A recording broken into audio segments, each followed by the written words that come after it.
नमस्कार मित्रांनो, मी गणेश वानकर इग्नाइट अकॅडमीच्या या प्लॅटफॉर्मवर तुम्हा सर्वांचे स्वागत करतो। ज्या गोष्टीची तुम्ही वाट पाहत होता तो म्हणजे आपला बार्टीचा निकाल जो आहे तर तो जाहीर करण्यात आलेला आहे। तुम्ही जर त्यांच्या वेबसाईटवर गेलात तर तुम्हाला इथं संपूर्ण निकाल जो आहे तर तो इथं बघायला मिळणार आहे मित्रांनो। आता याच्यामध्ये बघा त्यांनी एक काम छान केलेलं आहे बार्टीने। आताच मेरिट लिस्ट आणि वेटिंग लिस्ट या दोन्ही जे आहेत तर ते जाहीर करून दिलेले आहेत। आता तुम्ही तुमचं नाव चेक करू शकता। तुमचं नाव आयदर सिलेक्शनच्या यादीत असेल किंवा वेटिंगच्या लिस्ट मध्ये जे आहेत तर ते तुम्हाला तुमचं नाव जे आहे तर ते बघायला मिळणार आहे। कोणत्या कोणत्या कोर्सेस साठीचं निकाल आलेले ते पण पाहूया। बघा, पहिला आलेलं आहे UPSC civil services competitive examination pre training programme CAT 2025-26। पुढे MPSC state service competitive examination pre training programme CAT 2025-26। म्हणजे हा एमपीएससी राज्यसेवेचा आहे, हा यूपीएससीचा लागलेला आहे। हा MPSC non gazetted combine group B and C चा म्हणजे कंबाईनचा रिझल्ट आहे। पुढचा हा एमपीएससी महाराष्ट्र इंजिनिअरिंग सर्व्हिसेसचा रिझल्ट आपल्याला पाहायला मिळतो। पुढे हा एसएससी चा रिझल्ट आहे। पुन्हा हा जेएमएफसी चा रिझल्ट आहे, ज्युडिशरी सर्व्हिसेसचा रिझल्ट आहे।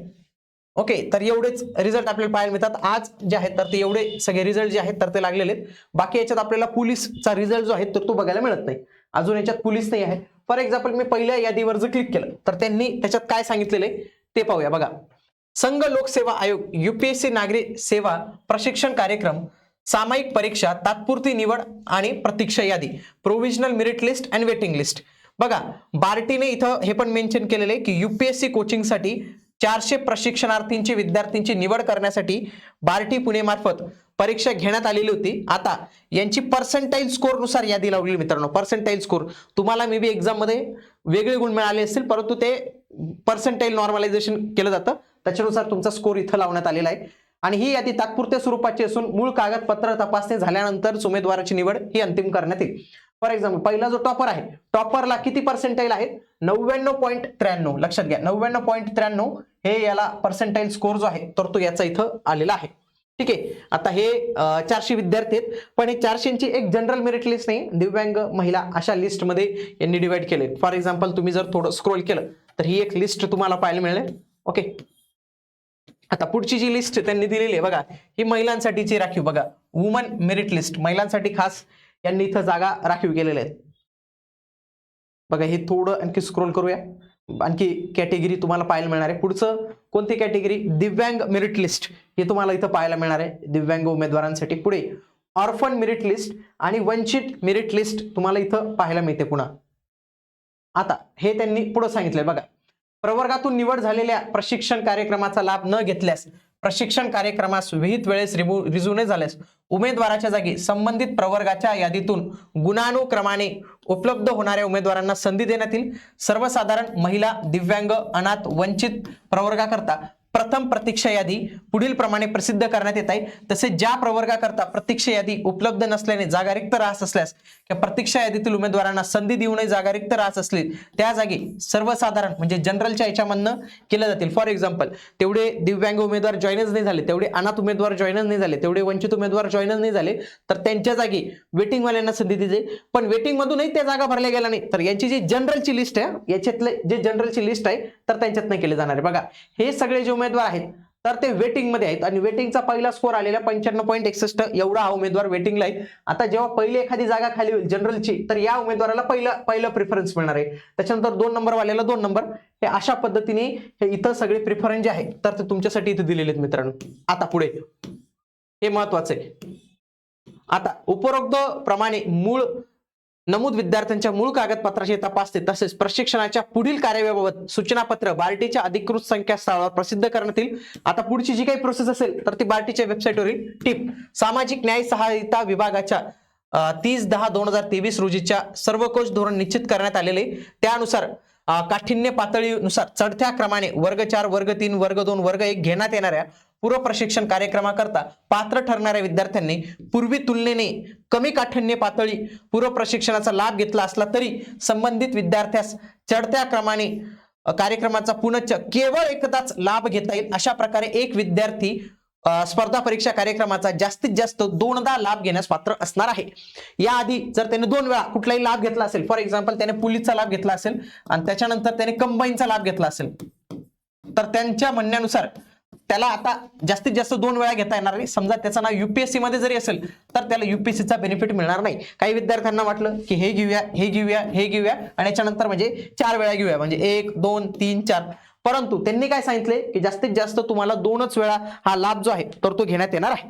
हे तुम्हाला इथं लक्षात ठेवायचं मित्रांनो. ठीक आहे, या अशा काही गोष्टी ज्या आहेत तर ते तुम्हाला पाहायला मिळतात. आता ARTI पण रिझल्ट लागलाय का काय ते पण आपण जे आहेत तर त्या गोष्टी इथं पाहून घ्या. बघा इथं सर्च करायचं ARTI, तुम्ही सर्च करू शकतात मित्रांनो, काय एवढं विशेष गोष्ट नाही. ठीक आहे, पुन्हा मी महाज्योती सर्च करतो.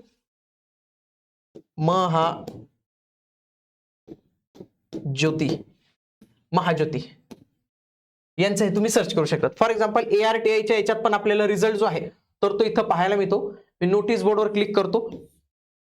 बघा वेटिंग लिस्ट, UPSCचा रिझल्ट लागलेला आहे, MPSCचा रिझल्ट लागलेला आहे, MPSC नॉन गॅजेटेडचा रिझल्ट लागलेला आहे, MAचा रिझल्ट लागलेला आहे, क्लास 3चा, ज्युडिशरीचा आणि इथं यांचा पोलीसचा पण रिझल्ट मला पाहायला मिळतो, मिलिटरीचा पण रिझल्ट पाहायला मिळतो. परंतु हा मातंग आणि बाकीचे जे उपजाती आहेत तर त्यांच्यासाठी होतं अण्णाभाऊ साठेंचं. बघा इथं लिस्ट लागलेली आहे. बघा रँक 1 2 3 4 5 पर्सेंटाइल स्कोर, हा अशा पद्धतीने स्कोर जो आहे तर तो आलेला आहे. हे लक्षात घ्या. बघा हे यांची निवड झालेली, म्हणजे इवन दो यांचा रिझल्ट हा पोलीसचा पण जो आहे तर तो रिझल्ट यांचा लागलेला आहे ARTIचा. महाज्योतीचा काही लागलेला आहे का रिझल्ट? नोटीस बोर्डवर जाऊया आपण. महाज्योतीचा आतापर्यंत तर काही रिझल्ट विषयी पाहायला मिळत नाही. चला सारथीची आपली वेबसाईट, सारथी पुणेची वेबसाईट, सारथी संकेतस्थळावर आपले स्वागत आहे. सूचना फलक अजून ये नाही, पण मित्रांनो ARTI आणि बार्टी या दोघांचा रिझल्ट जो आहे तर तो इथं आलेला आहे. पुन्हा पुढची संस्था जी आपली मेन TRTIच्या सूचना फलक वगैरे बघा, TRTI महाराष्ट्र मुखपृष्ठ, चॅलेंज पोर्टल आहे. म्हणजे अजून इथं जे आहेत तर ते रिझल्ट विषयी काही अपडेट आपल्याला दिसत नाही, पण ARTI आणि बार्टी या दोघांचा रिझल्ट आपल्याला इथे दिसतो. आणि याच्यात पोलीसचा पण रिझल्ट आहे. मे बी बार्टीने इथं पोलीसचा रिझल्ट जो आहे तर तो द्यायला पाहिजे होता. इथं पोलीसचा रिझल्ट जो आहे तर तो खाली एक काय बघावं लागेल. नाही, पोलीसचा रिझल्ट अजून यांच्याकडे अजून लागलेला नाही, पण इथं सगळे रिझल्ट जे आहेत तर ते इथं लागलेले आहेत ARTIच्या संदर्भात. शेवटी त्यांनी काही सांगितलेलं आहे का बार्टीचा याआधी लाभ घेता येईल का काय ते पण आपण पाहूया. ही अट महत्वाची. पुढे बघा, ज्या विद्यार्थ्यांनी स्पर्धा परीक्षा प्रशिक्षणाकरता अर्ज करून उत्तीर्ण झालेले आहेत अशा उमेदवारांना त्यांच्या पसंतीचे स्पर्धा परीक्षा RT संस्थेत 8 दिवसांच्या आत या गुगल फॉर्मद्वारे कळवावे. त्यांच्या पसंतीचे स्पर्धा परीक्षा प्रशिक्षण, आता हे तुम्हाला याची प्रोसेस मी सांगेल. अन्यथा RT संस्थेमार्फत कोणत्या एका प्रशिक्षणासाठी त्याची निवड केली जाईल. ओके, आणि त्याची कृपया नोंद घ्यावी. ज्यांचे डबल उत्तीर्ण झालेले आहेत ना तर त्यांनी कुठला तरी एकच कोर्स घेणे इथं गरजेचे असणार आहे. पुन्हा त्याच्यानंतर त्यांनी काय सांगितलेले की पुण्याच्या केवळ एकदाच लाभ घेता येणार आहे, म्हणजे त्याच्या पूर्ण कार्यक्रमात त्याला 2दा लाभ हा घेता येणार आहे. यापूर्वी बार्टी पुणे या संस्थेमार्फत लाभ घेतलेल्या विद्यार्थी उमेदवार यांनाही उपरोक्त नियम लागू राहील. म्हणजे ज्या विद्यार्थ्याने आधी बार्टीचा 2 वेळा जर लाभ घेतला असेल ना तर त्याला RTचा आता एकदाही लाभ घेता येणार नाही. पण जर समजा त्याने बार्टीचा एकदा लाभ घेतला असेल तर त्याला RTचा एक लाभ जो आहे तर तो मिळू शकतो मित्रांनो. RTचा एक लाभ त्याला मिळू शकतो, कारण की त्याला त्याच्या कार्यकाळात 2 लाभ वापरण्याची परमिशन होती. तर या अशा काही गोष्टी आहेत. बाकी तुमच्या काही अडचणी असतील तर तुम्ही बार्टी आणि ARTI संस्थेला डायरेक्ट संपर्क साधून तुमचे प्रॉब्लेम डिस्कस करू शकतात. किंवा त्यासोबतच मित्रांनो तुमचे काही स्पर्धा परीक्षा रिलेटेड काही प्रश्न असतात मित्रांनो, आता फॉर्म खूप सारे येतात त्याच्या संदर्भात हे पण काही गोष्टी चालू राहतात स्कॉलरशिपच्या, या सगळ्या संदर्भात तुम्हाला काही पर्सनली भेटायचं वाटत असेल मित्रांनो कधीही, तर नाशिक, पुणे, छत्रपती संभाजीनगर या 3 ठिकाणी आपले सेंटर्स आहेत. त्यांची मॅप लोकेशन वगैरे सगळं तुम्हाला डिस्क्रिप्शन बॉक्समध्ये मिळून जाईल. तिथं देखील तुम्ही भेट देऊन आम्हाला पर्सनली भेटू शकतात. तुमचे अभ्यासा संदर्भातले काही प्रश्न असतील, फॉर्म संदर्भातले काही प्रश्न असतील किंवा कुठल्याही संदर्भातले स्पर्धा परीक्षेच्या संदर्भातले तुम्ही आम्हाला भेटून तुमचे प्रश्न जे आहेत तर ते डिस्कस करू शकतात. बाकी जेव्हा रिझल्ट येतील त्यांचा देखील अपडेट तुम्हाला आपल्या या चॅनलच्या माध्यमातून जे आहे तर ते बघायला मिळणार आहे मित्रांनो.